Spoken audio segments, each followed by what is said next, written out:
Experiencing a Spectrum Wi-Fi 6 router that won't light up? This usually indicates a power or boot issue. First, verify the power connection. Ensure the router is plugged directly into a working wall outlet, not a surge protector, as these can sometimes fail. Check the router's power adapter. It requires a 12-volt DC input. A faulty adapter is a common culprit, particularly in older models. Examine the LED indicators.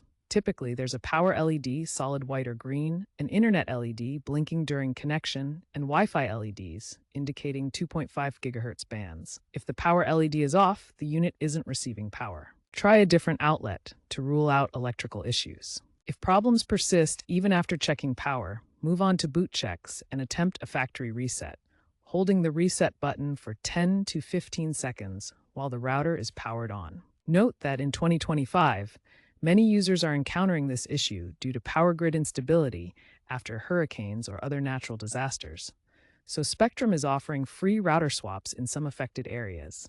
Also, older firmware can cause issues. Make sure to update to the latest version via Spectrum's website or app. If basic troubleshooting fails, consider these advanced steps. The Router Health Check feature in the Spectrum app, released in August 2025, allows remote diagnostics of power and LED issues. If a recent firmware update preceded the problem, it could be a bug. Check Spectrum's support forums for reported issues and potential rollbacks.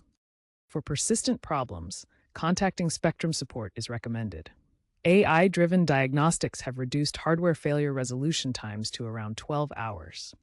Preventing future issues involves using a UPS, uninterruptible power supply, for stable power during outages, as demonstrated successfully by users during the 2025 Florida hurricane recovery.